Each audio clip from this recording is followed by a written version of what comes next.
we've been referencing this Jeff Passan piece on ESPN. Also, Kylie McDaniel contributed to it. But it's the top 2026 MLB trade deadline candidates. And I wasn't sure at first how these were ranked from 1 to 100. But I read the fine print during the commercial break, and the note that Jeff writes, Jeff Passan of ESPN, says players are ranked by total trade value with rest of season value as tiebreaker. So it's if you have, multiple years left on your deal, you would be worth more, and therefore you'd be ranked higher in this theoretical ranking by Jeff Passan. The tiebreaker is the rest of season value as tiebreaker, which is interesting that Luis Arraez Dibs is ranked number 10, because what Jeff Passan is saying is that Luis Arraez is a very hot commodity, the 10th ranked player on Jeff Passan's trade candidate list. And again, this is ranked by total trade value. He's only under contract through September, and into October potentially if he makes the postseason. And yet he's the 10th ranked player on this Jeff Passan list.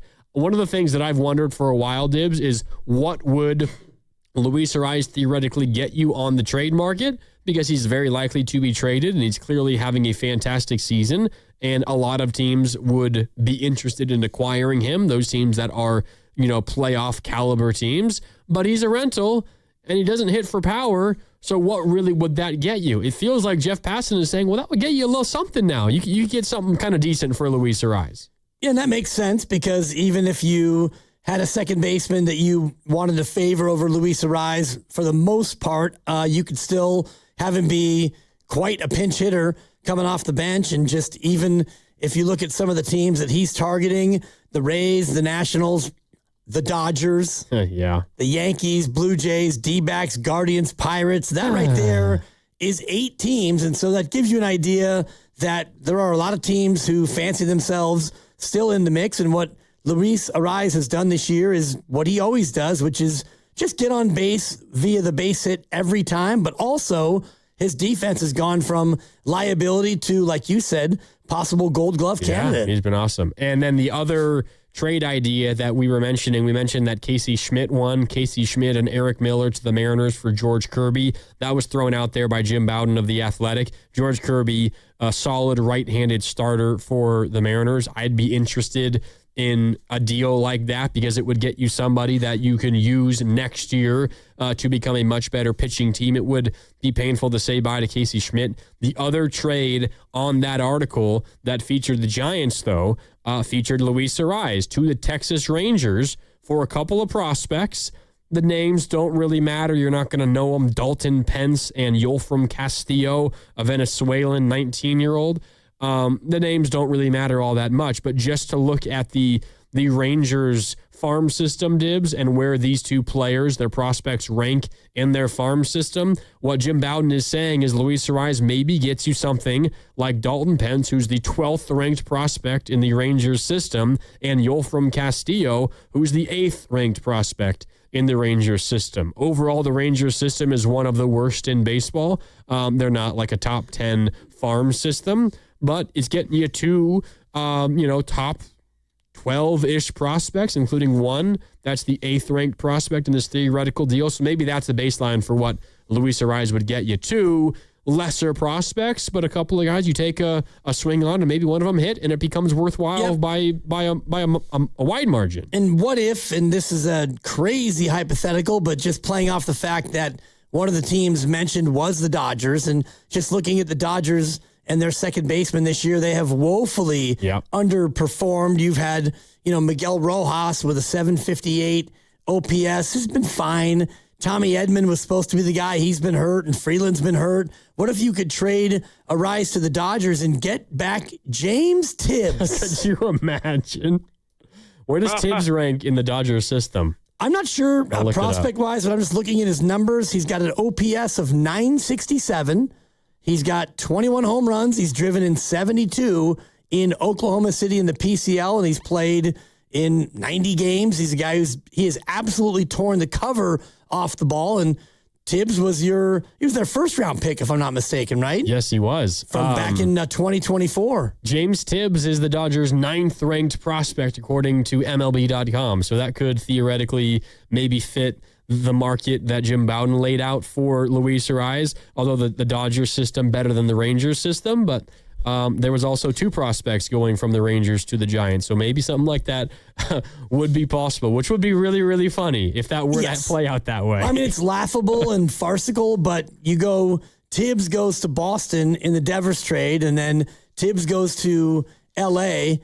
in the trade that netted him that pitcher that only pitched a couple of games for Boston.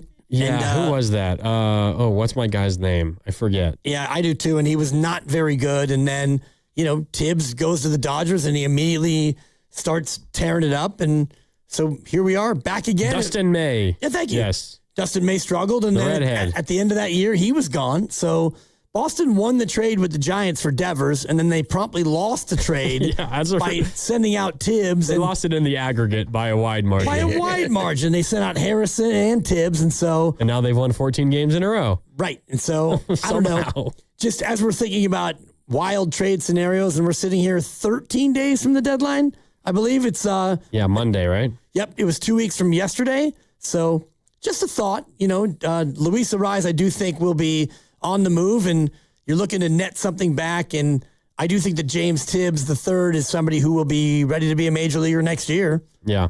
Let's see. The trade deadline, Monday, August 3rd, 6 Eastern, 3 Pacific. So Willard and Dibs will be live on the air when the trade deadline comes, Monday, August 3rd, 3 o'clock Pacific. Oh, heck You can find it right here, of course, on 95.7 The Game. The 925 asks, why trade a known stud now for a prospect?